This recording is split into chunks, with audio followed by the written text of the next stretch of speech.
আপনার কি বিশ্বাস করবেন? মাত্র ৳১০ খরচ করে আমি এতগুলো ধনেপাতা উৎপাদন করেছি। চলুন আপনাদের সাথে শেয়ার করি কিভাবে ৳১০ খরচ করে আমি এগুলো উৎপাদন করব। প্রথমেই ৳১০ র বীজ আমি বাজার থেকে কিনে নিয়ে এসেছি। সেগুলোকে একসাথে করে আমি ২ ভাগে ভাগ করে নেব। ২ ভাগে ভাগ করে নিলে ধনেপাতার জার্মিনেশন ভালো হয়। ভারী কোনো বস্তু যেমন পুতো, আমি বাসায় পুতো পেয়েছি, আপনার অন্য কিছু চাইলে ইউজ করতে পারেন। পুতো দিয়ে হালকা করে চাপ দিলেই দেখবেন বীজগুলো সুন্দরভাবে ২ ভাগে ভাগ হয়ে যাচ্ছে। যতক্ষণ না পর্যন্ত বীজগুলো ভাগ হয় আমি ততক্ষণ পর্যন্ত একটু ইউজ করে নেব। বেশি জোরে দিবেন না কিন্তু। বেশি জোরে দিলে বীজগুলো পিষে যাবে।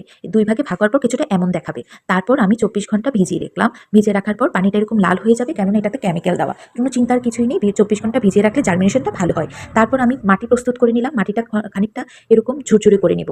আর কন্টেনার হিসেবে আমি একটা বস্তা এরকম পিন আপ করে নিয়ে এরকম একটা বস্তা দিয়ে একটা কন্টেনার তৈরি করে নিলাম। আর মাটিগুলো ঝুরঝুরা করে নিয়েছি যাতে বীজগুলো উঠতে ভালো হয়, ভালো করে ওঠে। যত বেশি ঝুরঝুরা হবে তত বেশি বীজগুলো সুন্দরভাবেও জার্মিনেশন হবে।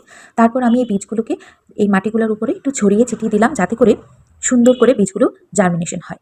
ছিটিয়ে দিবেন যাতে একসাথে অনেকগুলো বীজ না থাকে। একসাথে অনেকগুলো বীজ থাকলে গাছগুলো উঠতে একটু সময় লাগবে বা একসাথে সুন্দরভাবে উঠতে পারবে না বা ভালো পুষ্টিগুণ পাবে না। সেক্ষেত্রে আমরা একটু বীজগুলো সুন্দর করে ছিটিয়ে দিব যাতে সব জায়গায় সমান ভাগে পড়ে।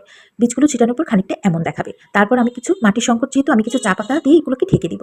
আমার কাছে তেমন কোনো মাটি নেই, সেই কারণে শুকনো চা পাতা উপর দিয়ে একটু ঢেকে দিব বীজগুলো, যাতে বীজগুলো জার্মিনেশন ভালো হয়। কয়েকদিন পর আমার ধনেপাতার জার্মিনেশন এমন হয়েছে। সবগুলো বীজ থেকে এমন ছোট ছোট গাছ বের হয়েছে যা দেখতে খুবই সুন্দর লাগছে। দেখতে এরকম হবে যখন ২ পাতা হয় তখন আমরা হালকা করে একটু পানি দিয়ে দিব।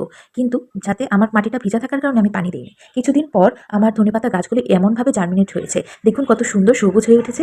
সবুজ বীজগুলো আমি একটু একটু করে তুলে নিব। দেখুন আমি কতগুলো বীজ তুলেছি, হারভেস্ট করে ফেলেছি। আজকে এতটুকুই। ধন্যবাদ।